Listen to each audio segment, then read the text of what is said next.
Aquí en Louisville, Kentucky, el único tal vez más famoso que nuestro pollo frito y que las carreras de caballos es el gran boxeador Muhammad Ali. Se lo menciona a menudo aquí. En su ciudad natal, a la gente le encanta recordar su ingenio y sus frases tan directas.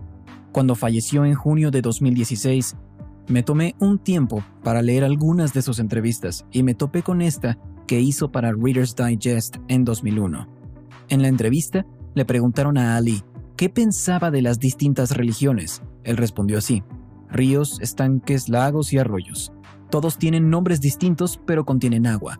Los nombres de las religiones varían, pero todas contienen verdad.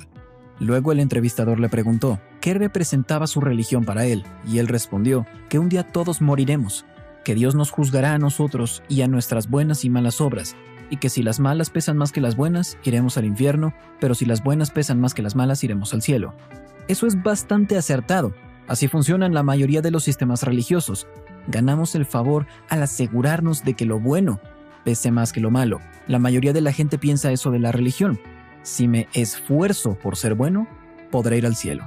Y cada día se vuelve una lucha para alcanzar ese estándar, para ser lo suficientemente justos para ganar el favor de Dios. Pablo escribe a las iglesias de la región de Galacia y les deja en claro que son libres de eso, libres de esforzarse para ganar su salvación. Lo que salva no es guardar la ley, sino tener fe en Jesús. Y Jesús hizo por nosotros lo que jamás podríamos haber hecho por nosotros mismos. Pero algunos de los líderes judíos, a veces denominados judaizantes, habían ido a Galacia y le estaban diciendo a la gente que Jesús era bueno, pero que él no era suficiente, que debían seguir las reglas y que debían guardar la ley judía si querían complacer a Dios. Pablo estaba particularmente preocupado por los gentiles que tenían poco tiempo de convertidos. En las iglesias había dos grupos de personas, con dos trasfondos religiosos muy distintos. Querían coincidir, pero había mucha susceptibilidad y algunos creyentes judíos presionaban a los creyentes gentiles para que adoptasen la religión judía. Decían cosas así: deben creer en Jesús, eso está bien, pero con eso no alcanza. Además, deben circuncidarse. Se imaginarán que, probablemente, no sea una buena estrategia para multiplicar una iglesia. Entonces los gentiles se alejaban de Jesús, pero en verdad lo que querían era evitar la circuncisión. Estas reglas legalistas estaban socavando las buenas noticias del Evangelio, así que Pablo estaba frustrado de que estos líderes judíos tergiversaran el Evangelio al agregarle cosas. En Gálatas 5, verso 12, podemos vislumbrar cuán firmemente se oponía a estos falsos maestros. Dice así: ¿cómo quisiera yo que se mutilaran quienes los perturban? Esa es la forma suave de decirlo. Al leer Gálatas, en especial los capítulos 2 y 3, descubrirán que uno de los desafíos que impedían que estos creyentes vivieran libres era el miedo a qué iban a pensar de ellos, estos maestros judíos o judaizantes. La religión se enfoca en lo exterior, se basa en lo que la gente ve y percibe. Esta era una de las mayores quejas de Jesús hacia los líderes judíos de su tiempo. Él dice en Mateo 23, verso 5, que todo lo que hacen es para que la gente los vea. Son prisioneros de lo que piensan los demás. Eso los ha llevado a enfocarse en lo externo. Y Pablo quiere recordarles a estos creyentes acerca del evangelio que él les había enseñado. En Gálatas capítulo 3, versos 1 a 3, Pablo desafía a los gálatas así: ¿quién los fascinó para no obedecer a la verdad? Si ante los ojos de ustedes Jesucristo ya fue presentado claramente como crucificado, solo esto quiero que me digan: ¿recibieron el Espíritu por las obras de la ley o por el oír con fe? ¿Tan necios son? ¿Comenzaron por el Espíritu y ahora van a acabar por la carne? Los creyentes intentaban impresionar a estos falsos maestros haciendo énfasis en la carne, en las obras, en la ley, pero lo estaban haciendo a expensas de que los gentiles sean salvos.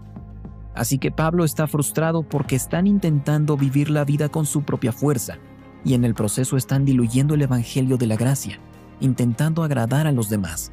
Pablo reconoce que mientras agradar a las personas puede no parecer algo tan malo, en realidad es un síntoma de orgullo. Cuando están tan preocupados por ustedes mismos y como otros los ven, entonces no hay espacio para que vean a Jesús.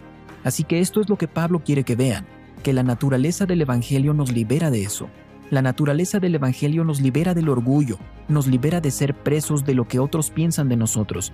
No podemos ser justificados ante Dios por nosotros mismos. Solo Jesús puede hacer eso. No es porque fuéramos lo suficientemente buenos, no hay orgullo en ello. No podemos ganar lugar en la mesa de Dios, solo la fe en Jesús permite ese tipo de relación con Él. Pablo nos recuerda la promesa del Evangelio.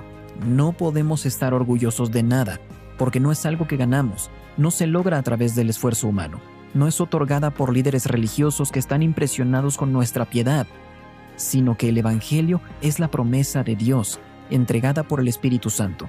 Y Pablo sacude la cabeza con incredulidad, porque estos cristianos que habían experimentado este poder podían ser llevados a volver a la carne. Pablo nos muestra que la promesa y el poder del Evangelio es a través del Espíritu Santo y es recibido por la fe. Pablo continúa en este capítulo enumerando diferentes argumentos para revelar esa verdadera naturaleza del Evangelio, que Dios nos salva a través de la fe en Jesús y no es por guardar la ley. Así que primero, vimos que les pide que recuerden su experiencia personal. Les recuerda su historia de conversión en un esfuerzo de abrir sus ojos a la insensatez, de volver a una vida tras las rejas de la ley.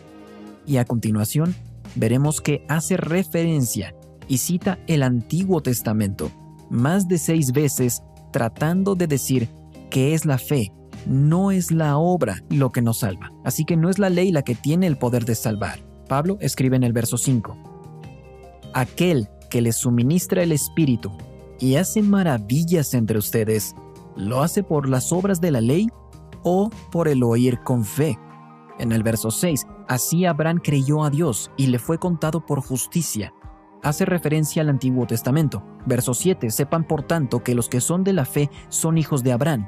Verso 9, de modo que los de la fe son bendecidos con el creyente Abraham. Esto es lo que Pablo está haciendo. Está recordando a los Gálatas que el Espíritu se les dio a ellos no por su observancia de la ley, sino por su fe en Jesús. Y así como Abraham fue justificado por la fe y fue heredero de una promesa, así la bendición de Dios para nosotros es por de la fe en Cristo. En los versos 13 y 14, Pablo resume este argumento. Pablo dice: Cristo nos redimió de la maldición de la ley, y por nosotros se hizo maldición, porque está escrito. De nuevo cita el Antiguo Testamento: maldito todo el que es colgado en un madero, para que en Cristo Jesús la bendición de Abraham alcanzara a los no judíos, a fin de que por la fe recibiéramos la promesa del Espíritu. Pablo deja claro que el mensaje del verdadero evangelio, tanto para los judíos como para los gentiles, es la fe en Jesús. Dicho de forma simple, Jesús es todo lo que necesitan. Pablo continúa estableciendo que las buenas noticias de Jesús no socavan el pacto que Dios hizo con Abraham. En realidad, Jesús es el cumplimiento de la promesa que Dios hizo a Abraham. Lo explica en el verso 15. Hermanos, hablo en términos humanos. Un pacto nadie puede invalidarlo, ni tampoco se le puede añadir nada, aunque sea un pacto humano. Verso 16. Ahora bien, las promesas fueron hechas a Abraham y a su simiente. No dice y a las simientes, como si hablara de muchos, sino a tu simiente, como de uno, que es Cristo. Dios hizo una promesa a Abraham y a la simiente de Abraham. Pablo dice que su simiente era Jesús, así que Dios cumple su promesa a Abraham a través de Jesús. Él explica lo que esto significa. Significa que la ley no era mayor que la promesa que Dios le hizo a Abraham. La ley no anuló la promesa. La ley era temporal, pero la promesa, el pacto, era permanente. Así lo explica Pablo en los versos 21 y 22, y esto es de la Nueva Traducción Viviente. ¿Hay algún conflicto, entonces, entre la ley de Dios y las promesas de Dios? De ninguna manera. Si la ley pudiera darnos vida nueva, nosotros podríamos hacernos justos ante Dios por obedecerla, pero las Escrituras declaran que todos somos, aquí hay una frase que quiero que retengan, prisioneros del pecado. Así que recibimos la promesa de libertad que Dios hizo únicamente por creer en Jesucristo. Así se entrega el Evangelio de la promesa de Dios por el Espíritu Santo. Es recibido por fe. Y por último nos libera, no solo de nuestro pecado, sino de las cadenas de la religión. Si mantener la ley nos hubiera dado nueva vida, entonces la muerte de Jesús no hubiera sido necesaria. Todo lo que hizo la ley fue declararnos culpables y luego mantenernos prisioneros. Así que Muhammad Ali tenía razón en esto. Algún día moriremos y estaremos ante Dios. Pero la buena noticia del Evangelio es que nuestra esperanza no está en que lo bueno sobrepase lo malo. Nuestra esperanza está en Jesús. Él vino a liberarnos y una vez que hemos sido libres, ¿por qué querríamos volver a la vida tras las rejas? Hemos sido liberados para vivir libres.